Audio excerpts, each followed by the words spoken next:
Hello दोस्तों, पहले तो सभी को राम राम। मैं विक्रम स्वामी एम्स में चयनित। दोस्तों, आज हमारी जो नोट्स की है, डोमेन सब्जेक्ट है ओटी असिस्टेंट और हॉस्पिटल अटेंडेंट के लिए दूसरी क्लास होने वाली है।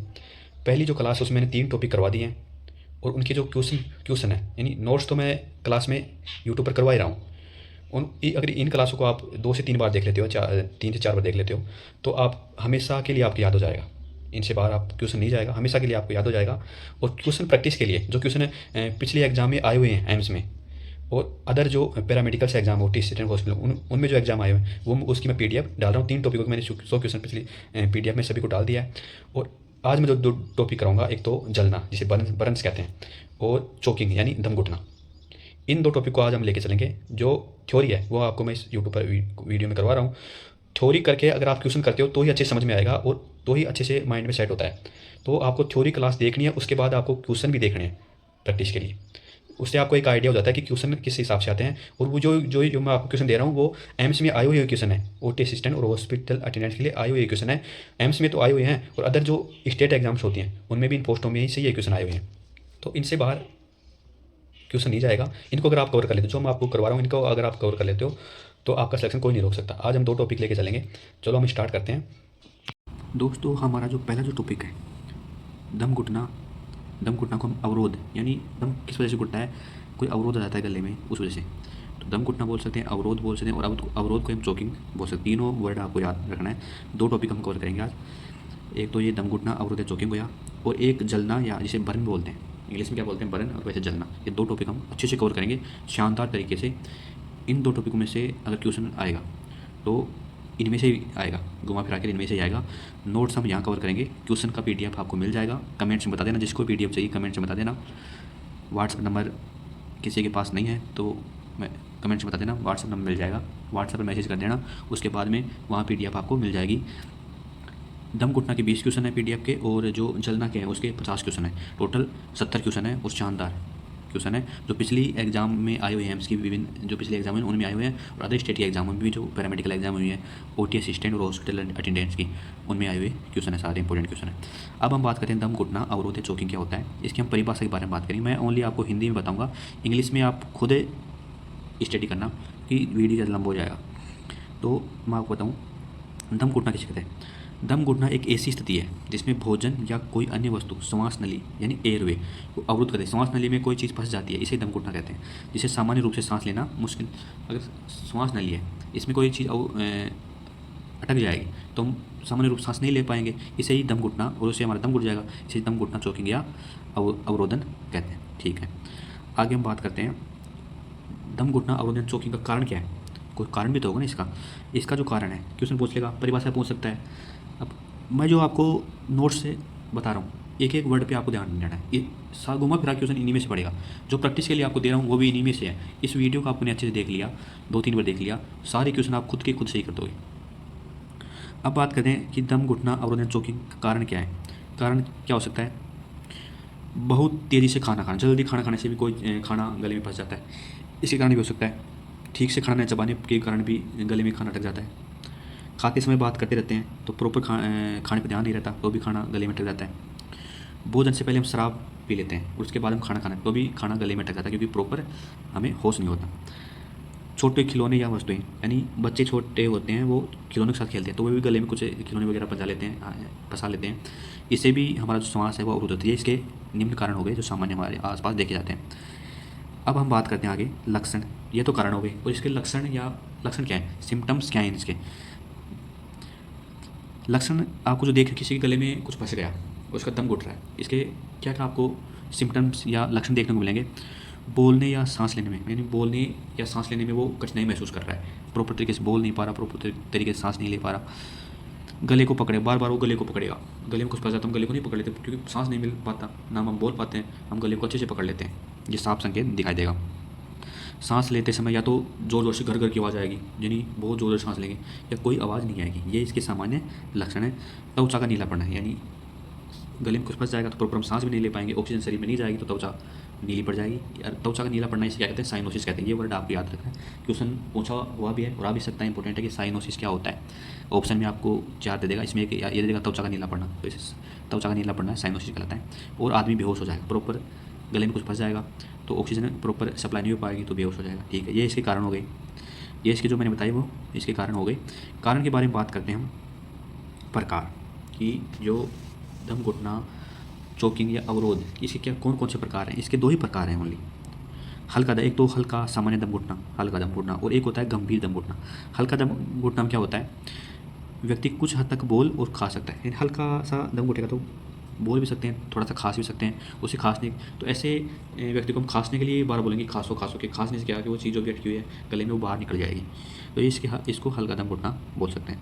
गंभीर दम घुटना क्या होता है, गंभीर में व्यक्ति न बोल सकता है, न खा सकता है, न सांस ले सकता है। या तो बहुत बड़ी समस्या होती है गंभीर में, तो ना बोल सकेगा, ना खा सकेगा, ना सांस ले सकेगा। ये गंभीर दम घुटना है। 2 ही इसके प्रकार होते हैं, 2 ही के तरह से केस देखे जाते हैं, 2 ही प्रकार होते हैं। और गंभीर दम घुटना में चलो जो सामान्य जो हल्का जो दम घुटना है इसमें तो चलो हम उसको खांसने के लिए प्रोत्साहित करेंगे तो उसकी जो समस्या है वो सोल्व हो जाए या जो गले में फंसा हुआ वो निकल जाए। लेकिन गंभीर दम घुटना में हमें प्राथमिक चिकित्सा की सहायता लेनी ही पड़ेगी, तो हम तुरंत प्राथमिक चिकित्सा की आवश्यकता लेंगे। ठीक है, प्राथमिक उपचार। अब चलो इसका प्राथमिक उपचार, तो कोई किसी का गले में कुछ फंस गया, अवरोध हो गया, तो इसका प्राथमिक उपचार तो ज़रूरी है। अब प्राथमिक उपचार बच्चों में यानी वयस्क और बच्चों में क्या करेंगे, 1 वर्ष से ऊपर के जो आते हैं ना वो बच्चों में आते हैं, और 1 वर्ष से छोटे हैं ना वो शिशुओं में आते हैं। ये चीज़ आपको याद रखना है, ये क्वेश्चन पूछा हुआ है। 1 वर्ष से ऊपर के बच्चों में और 1 वर्ष से नीचे के जो आते हैं वो शिशुओं में आते हैं, यानी शिशुओं में आते हैं। और वयस्क में आपको सबको पता है, वयस्क में 14 साल से ऊपर के लगभग 18 साल से ऊपर लगभग वयस्क में हो गए। ठीक है, अब बच्चे हैं उनमें या वयस्क का कोई, उसमें गले में कोई अवरोध हो गया तो उसको प्राथमिक उपचार हम क्या करेंगे, पहला काम करेंगे हम आस्क, यानी उससे पूछेंगे बार बार क्या आपका दम घुट रहा है। उसको बार बार हम पूछेंगे कि आपका दम घुट रहा है, आपका दम घुट रहा है। अगर वह खा सकता है तो उसको खांसने के लिए हम बोलेंगे। अगर नहीं खांस पा रहा है तो हम क्या करेंगे, एक हेमलिच मैन्यूवर एक प्रक्रिया होती है। इसमें क्या होते हैं, जो हेमलिच मैन्यूवर एक प्रक्रिया होती है, इसमें क्या होता है, अगर सांस नहीं ले पा रहा है, हमने उसको बोला कि क्या आपका दम घुट रहा है, तो खांसने के लिए बोलेंगे, फिर भी अगर वो सही नहीं हो रहा है तो हम हेमलिच प्रक्रिया अपनाएंगे। हेमलिच प्रक्रिया ये प्रोसेस होता है, एक मेडिकल प्रोसेस होता है हेमलिच मैन्यूवर। इसमें क्या काम होता है, हेमलिच मैन्यूवर में क्या होता है, इसे हम एब्डोमिनल थ्रस्ट भी बोलते हैं। एब्डोमिनल थ्रस्ट यानी एब्डोमिनल यानी पेट पर हम जो पीछे से हम जो भी व्यक्ति है उसे पीछे से हम पकड़ेंगे और पेट को दोनों हाथों से पकड़ लेंगे और उसकी पीठ के ऊपर हम थोड़ा दबाव डालेंगे। इसे हेमलिच मैन्यूवर कहते हैं। ये एक प्रक्रिया है, इसे याद रखना कि हेमलिच मैन्यूवर क्या होता है। व्यक्ति के पीछे खड़े हो जाएंगे, ठीक है, अपनी बाहों को उसकी कमर के चारों ओर रखें, एक मुट्ठी बनाएं और नाभि से थोड़ा ऊपर, यानी नाभि से थोड़ा ऊपर पेट के ऊपर दोनों हाथों से हम पकड़ लेंगे पीछे से। दूसरे हाथ से पकड़कर तेज़ी से ऊपर की ओर दबाएं और दूसरे हाथ से पकड़ तेज़ी से ऊपर उसकी पीठ पर धीरे धीरे हथेली से मारेंगे। तब तक दोहराएं जब तक वस्तु बाहर न आ जाए या व्यक्ति बेहोश न हो जाए, यानी बाहर आ जाए और व्यक्ति बेहोश न हो जाए, तब तक हम यह हेमलिच प्रक्रिया अपना सकते हैं। शिशुओं में, अगर ये तो होगी वयस्क बच्चों के लिए, शिशु हो जाए कोई 1 वर्ष से छोटा है, उसमें क्या करेंगे, उसमें पीछे से अपने बच्चे को नहीं पकड़ सकते क्योंकि बहुत छोटा होता है, तो इसमें क्या करेंगे हम 5 बार पीठ पर थप्पी, उसके जो पीठ है उस पर 5 बार हाथ से थप्पी मारेंगे, उल्टा उसको लटका के 5 बार हाथ से थप्पी, तो वो क्या है कि जो भी गले में अटका हो नीचे गिर जाएगा। शिशु को अपनी जांघ पर उल्टा, चेहरा नीचे रखें, हथेली से 5 बार पीठ पर थप्पी दें, ठीक है, इसका ये होगा काम। और फिर उसके बाद 5 छाती पर मारेंगे, 5 पीठ पर मारा, 5 छाती पर हथेली से। शिशु को पलटें और 2 अंगुली छाती पर 5 बार दबाएं, ठीक है। इन दोनों क्रियाओं को बारी बारी दोहराएं जब तक वस्तु बाहर न आ जाए या चिकित्सा सहायता न मिल जाए। क्या न करें, इसमें ये भी जरूरी, क्या न करें, व्यक्ति के मुंह में उंगली डालकर वस्तु निकालने की कोशिश कभी नहीं करनी चाहिए अगर वह दिखाई न दे। अगर वस्तु हमें गले में दिखाई भी नहीं दे रही तो उंगली देने का कोई मतलब नहीं है। अगर हाँ ऊपर है दिखाई दे रही तो हम उंगली दे के निकाल सकते हैं। अगर व्यक्ति होश में है और खा सकता है तो हस्तक्षेप न करें। अगर व्यक्ति होश में है खा सकता है तो हम उसको खुद को बोलेंगे कि खास, बार बार खांसने की कोशिश कर, लेकिन हम ज़बरदस्ती हेमलिच प्रक्रिया नहीं अपनाएंगे, ये इसमें दे रखा है। जब चिकित्सा सहायता जरूरी हो, चिकित्सा सहायता हमें कब बुलानी है, जब दम घुट जाए तो चिकित्सा सहायता हमें कब बुलानी है। अगर वस्तु नहीं निकल रही है, व्यक्ति बेहोश हो गया, सांस लेने में कठिनाई बनी हुई है, तो हमें तुरंत एम्बुलेंस या प्राथमिक उपचार या डॉक्टर के पास तुरंत ले जाना पड़ेगा, या प्राथमिक चिकित्सा हमें उस टाइम अर्जेंट में ज़रूरत पड़ेगी। ये टॉपिक हमारा कंप्लीट हुआ। अब हम दूसरा टॉपिक स्टार्ट करते हैं। इस टॉपिक के जो क्वेश्चन आपको मिलेंगे, यानी इस टॉपिक के ये पूरा थ्योरी पार्ट मैंने क्लियर करा दिया है, इसी में से घुमा फिरा के क्वेश्चन पूछेगा। इसको 3-4 बार वीडियो देख लेना, इसकी व्हाट्सएप पर आपको क्वेश्चन की PDF मिल जाएगी। अब हम अगला टॉपिक स्टार्ट करते हैं। जलना यानी जलना को हम इंग्लिश में बोल सकते हैं बर्न्स। ओटी वाले स्पेशल इंग्लिश पर फोकस करना, हॉस्पिटल अटेंडेंट वाले हिंदी में पढ़ सकते हो, हिंदी इंग्लिश दोनों पढ़ सकते हो, जलना या बर्न्स। लेकिन उन्होंने थोड़ा सा जो इंपॉर्टेंट शब्द हैं जलना या बर्न्स, जैसे दम घुटना, चोकिंग, इन शब्दों का उनको भी थोड़ा थोड़ा ध्यान रखना है। जलना या बर्न्स, इसकी हम परिभाषा देख सकते हैं। देखो परिभाषा जो होती है ना इसकी, वो क्या होती है। जलना एक ऐसी चोट है जो त्वचा या गहरे ऊतकों को गर्मी, बिजली, रसायन घर्षण या विकिरण कारण होती है। यानी आदमी किन किन चीज़ों जल सकता है, गर्मी के कारण जल सकता है, बिजली के कारण जल सकता है, कोई केमिकल रसायन हो उसके कारण जल सकता है, घर्षण के कारण भी जल सकता है, कोई विकिरण हो उसके कारण जल सकता है। ये इनके कारण हो गए। जलना एक ऐसी चोट है जो त्वचा या गहरे ऊतकों को गर्मी, बिजली, रसायन घर्षण या विकिरण के कारण होती है। यानी इसे ही हम जलना कहते हैं। इन चीज़ों से आदमी जल सकता है, या आदमी कोई भी अंग जल सकता है। ठीक है, अब हम बात करें जलने के प्रकार, टाइप्स ऑफ बर्न्स। जलने के प्रकार होते हैं first degree burn, first degree जलना, सेकंड डिग्री जलना, थर्ड डिग्री जलना। ये 3 प्रकार होते हैं जलने के, फर्स्ट डिग्री, सेकंड डिग्री और थर्ड डिग्री। फर्स्ट डिग्री की हम बात करेंगे। फर्स्ट डिग्री में क्या जलता है, effects only the outer layer, यानी आउटर लेयर जो बाहर जो हमारे अंग शरीर है, हाथ है, और हाथ की जो बाहर की जो त्वचा होती है ना, इसे हम एपिडर्मिस कहते हैं, जो बाहर हमें दिखाई देती है, epidermis. Redness, mild, swelling and pain. इसमें आपको मैं हिंदी थोड़ा सा बता दूं। फर्स्ट डिग्री जलना किसे कहते हैं, जब शरीर की बाहरी परत जो होती है, बाहर जो हमें दिखाई देती है, इसे एपिडर्मिस कहते हैं। ये आपको याद है कि एपिडर्मिस क्या होती है, शरीर की बाहरी परत को एपिडर्मिस बोलते हैं। जब ये एपिडर्मिस जल जाती है ना हल्की हल्की, इसे फर्स्ट डिग्री जलना कहते हैं। ओनली बाहर की जो परत है वो थोड़ी जलती है। इसमें क्या होता है, थोड़ी लाल हो जाएगी त्वचा, और लाल होने के बाद थोड़ी हल्की सूजन हो जाएगी, थोड़ा सा दर्द होगा, यही फर्स्ट डिग्री जलना कहते हैं। ओनली जो बाहर की जो परत होती है एपिडर्मिस, इस पर प्रभाव पड़ता है, ये फर्स्ट डिग्री जलना हो गया। सेकंड डिग्री जलना क्या होता है, सेकंड डिग्री में क्या होता है, जो बाहरी परत जो होती है एपिडर्मिस होती है वो तो जलेगी, लेकिन जो इससे नीचे की जो डर्मिस होती है, डर्मिस, यानी 2 परत जलती है इसमें, एपिडर्मिस और डर्मिस। एपिडर्मिस के नीचे होती है डर्मिस, तो एपिडर्मिस और डर्मिस दोनों जल जाती हैं, दोनों परत जल जाती हैं, इसे सेकंड डिग्री जलना कहते हैं। एपिडर्मिस और डर्मिस दोनों परतों को क्षति होती है। इसमें क्या होता है, इसमें छाले हो जाएंगे, तेज दर्द होगा, सूजन भी बहुत ज़्यादा हो जाएगा, ये सेकंड डिग्री जलना कहते हैं। फर्स्ट डिग्री में क्या था, ओनली बाहरी परत लाल हो जाएगी, हल्की सी सूजन होगी, थोड़ा सा दर्द होगा। सेकंड डिग्री में क्या होगा, छाले हो जाएंगे, बहुत तेज़ दर्द होगा, बहुत ज़्यादा सूजन आ जाएगी, ये सेकंड डिग्री जलना हो गया, दोनों परत नष्ट हो जाएंगी। थर्ड डिग्री जलने में क्या होता है, थर्ड डिग्री में पूरी परत जल जाएगी, यानी जो दोनों परत हैं वो भी जल जाएगी, नीचे का थोड़ा अंग है त्वचा के नीचे वो भी जल जाएगा, यानी काफ़ी हद तक नुकसान हो जाएगा, इसे थर्ड डिग्री जलना कहते हैं। यानी त्वचा की सभी परतें नष्ट हो जाएंगी, तंत्रिका क्षति भी हो जाएगी, त्वचा सफ़ेद हो जाएगी और पूरी जली हुई दिखाई देगी, इसे थर्ड डिग्री जलना कहते हैं। ये तीनों आपको याद रखना है, क्वेश्चन बना हुआ है इसमें से, फर्स्ट डिग्री, सेकंड डिग्री और थर्ड डिग्री, 3 प्रकार होते हैं इसके। अब जलने के कारण, जलने के भी कई कारण होते हैं। हम ताप से जल जाएं, थर्मल बर्न्स या हीट एंड फायर, ताप से जल जाएं या आग से जल जाएं, बिजली से जल जाएं, इलेक्ट्रिकल, रसायनों से जल जाएं, केमिकल, रेडिएशन, विकिरण जैसे सूरज की विकिरणों से, इनसे जल जाएं, तो ये जलने के प्रकार हो गए। गर्म वस्तु को छूने से जल जाएं, ये सारे इनके प्रकार हो गए, इन कारणों से हम जल सकते हैं या हमारा शरीर जल सकता है। आगे हम बात करें इसके सिम्टम्स से, लक्षण क्या होते हैं। कोई भी शरीर का अंग जल गया तो हमें कैसे पता करेगा ये कि जला हुआ है या क्या कारण है या और कुछ है, तो हमें देख त्वचा का लाल होना, रेडनेस, सूजन हो जाएगी, दर्द होगा, छाले हो जाएंगे, ये जलने के लक्षण हैं। त्वचा का झुलसना, झुलस जाएगी त्वचा, फफोले हो जाएंगे, ये सारे इसके क्या हो गए, लक्षण हो गए। अब आगे हम बात करते हैं जलने की प्राथमिक चिकित्सा। अगर कोई व्यक्ति जल गया तो उसे प्राथमिक चिकित्सा, तुरंत प्राथमिक चिकित्सा कब देंगे। प्राथमिक चिकित्सा का मतलब होता है वहाँ तुरंत अर्जेंट में जो भी हमारे पास साधन है उनसे ही हमें उसकी हेल्प करना, यही प्राथमिक चिकित्सा होती है। जलने की प्राथमिक चिकित्सा, जलने के स्रोत को हटा। पहले हम क्या करेंगे, जो कोई व्यक्ति जिस वस्तु से जल रहा है उसको हम तुरंत हटाएंगे। जले हुए स्थान को फिर हटाने के बाद जले हुए स्थान को ठंडे पानी से 10 से 15 मिनट धोएंगे, इस चीज़ को याद रखना। जले हुए स्थान को ठंडे पानी से धोएंगे, ठंडे पानी से, और कितने मिनट तक धोएंगे, 10 से 15 मिनट तक धोएंगे। सीधे बर्फ़ नहीं लगाएं, यानी कभी भी जले हुए पर सीधे बर्फ़ कभी नहीं लगानी है, उसे पहले 10 से 15 मिनट ठंडे पानी से धोएंगे।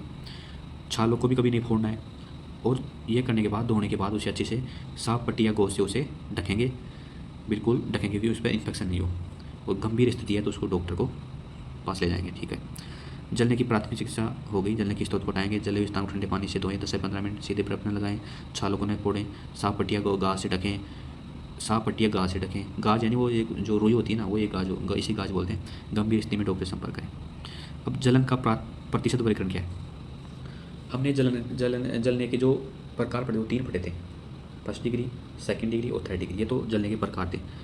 अब जलने का जो प्रतिशत वर्गीकरण है, शरीर में जलने के जो शरीर आदमी का जलता है उसे हम प्रतिशत में वर्गीकृत किया गया है, डॉक्टरों के द्वारा उसे प्रतिशत में वर्गीकृत किया, अलग मतलब उसका विभाजन किया गया है। जैसे कि कोई भी आदमी है, उसका अगर सिर और गर्दन यानी पूरा सिर हो गया, हेड हो गया एंड नेक, गर्दन हो गई, ओनली ये जलती है, बाकी कुछ भी नहीं जलता, तो यानी आदमी कितना जल गया? 9% जल गया भाई। 100% में से कितना जल गया? 9%। एक हाथ जल गया मतलब कुछ भी नहीं जला, ओनली एक हाथ जल गया मतलब 9% जल गया।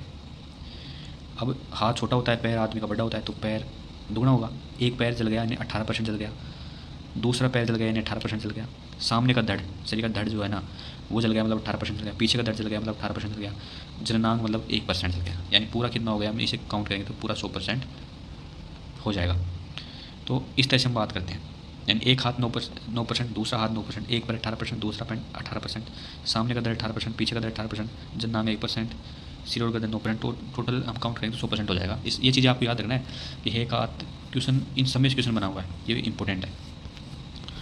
आगे हम बात करें जटिलताएँ। कोई आदमी जल गया तो इसी में जटिलताएँ क्या क्या समस्याओं का सामना करना या क्या क्या समस्याएं देखने मिलती हैं जलने के बाद। उसमें इन्फेक्शन खतरा बढ़ जाता है, डिहाइड्रेशन यानी शरीर में पानी की कमी हो जाती है, इसे डिहाइड्रेशन कहते हैं। उससे आदमी को शौक लग जाएगा, सदमा लग जाएगा, यार मैं तो जल गया, अब क्या करूँगा लाइफ में, क्या होगा, इन शौक लग जाएगा। स्किन ग्राफ्टिंग की आवश्यकता, और कई बार क्या होती है, स्किन ग्राफ्टिंग की आवश्यकता हो जाती है। स्किन ग्राफ्टिंग किसे कहते हैं तो आपको बता दूँ, बहुत सब ज़्यादातर जो टीचर होते हैं जो पढ़ाते हैं, मैंने देखा है, उन्हें जो साइंस के वर्ड हैं वो भी अच्छे से पता नहीं होता। लेकिन आपको बता दूँ स्किन ग्राफ्टिंग क्या होता है। जब कोई शरीर का कोई त्वचा या कोई पार्ट जल जाता है या कोई कहीं से त्वचा जल जाती है, तो वहाँ ये संभावना रहती है कि यार ये जल्दी ठीक नहीं होगा, या इस पर इन्फेक्शन हो जाएगा, या इसमें बहुत ज़्यादा टाइम लगेगा, तो दूसरी जगह से या जांघ से या पीठ से हम त्वचा निकाल के उस जगह पर लगा देते हैं, तो वो थोड़ा जल्दी ठीक हो जाता है। इसे स्किन ग्राफ्टिंग कहते हैं। स्थायी निशान, और आदमी जल जाता है तो स्थायी निशान भी हो जाता है। ये इसके क्या हो गए? जटिलताएँ होगी, संक्रमण, डिहाइड्रेशन, शौक, स्किन ग्राफ्टिंग की आवश्यकता और स्थायी निशान। अब बात करें उपचार। हमें जलने, कोई जल गया, कोई भी आदमी जल गया, तो हम उपचार में क्या करेंगे? उपचार में क्या करेंगे, ये थोड़ा सा इंग्लिश में आ गया, अब मैं आपको हिंदी में थोड़ा सा मैं बता दूंगा आपको। Clean and cover the wound, यानी घाव जो होता है ना शरीर का, इसे वुंड बोलते हैं। ये इस वर्ड पे थोड़ा सा फोकस करना। शरीर का घाव जो होता है इसे कहते हैं wound. Clean and cover the wound, यानी घाव को साफ करेंगे और ढकेंगे। उपचार में क्या करेंगे? घाव को थोड़ा साफ करेंगे, 10 से 15 मिनट ठंडे पानी धोएंगे और उसके बाद उसे पट्टी से ढक देंगे। पेन मैनेजमेंट, यानी दर्द प्रबंधन। दर्द का हम प्रबंधन करेंगे, उसे एंटीबायोटिक्स या दर्द निवारक दवाई या टेबलेट देंगे। Antibiotics in case of infection, यानी इन्फेक्शन नहीं फैले इसलिए उसे एंटीबायोटिक देंगे। फ्लूइड रिप्लेसमेंट, यानी उसमें फ्लूइड की कमी है, दरू कमी है, जल कमी है तो उसे ग्लूकोज वगैरह चढ़ाएंगे, और खून वगैरह कमी है तो उसे खून चढ़ाएंगे, तो ये फ्लूइड रिप्लेसमेंट हो गया। स्किन ग्राफ्ट इन डीप बर्न्स, अगर ज़्यादा ही जल गया, बहुत गंभीर जल गया, तो उसे स्किन ग्राफ्ट करेंगे, यानी दूसरी जगह की स्किन को हटा के उसके ऊपर लगाएंगे या चिपका देते हैं या फिर जो भी करते हैं। तो ये दोनों टॉपिक हमने बहुत अच्छे से पढ़ लिया। दोनों टॉपिक के पूरे नोट्स मैंने शानदार तरीके से आपको समझाए। इस वीडियो को 3 से 4 बार देख लेना, एग्जाम में क्वेश्चन देखते ही आपको तुरंत सब कुछ याद आ जाएगा। अब इनमें से घुमा फिरा के क्वेश्चन पूछे गए हैं, जितने भी पूछे गए हैं, और वो इस टॉपिक के 50 क्वेश्चन है, वो PDF मैंने तैयार कर लिए हैं, वो उसकी प्रैक्टिस कर लेना आप। उन्हीं में से क्वेश्चन आपको देखने को मिलेंगे, वो आपको व्हाट्सएप पे मिल जाएगी। एक प्यारा सा कमेंट सभी का देना, जो भी वीडियो देख रहा है लाइक और प्यारा सा कमेंट जरूर करना। खुश रहा करो, मस्त रहा करो, पॉजिटिव रहा करो। धन्यवाद।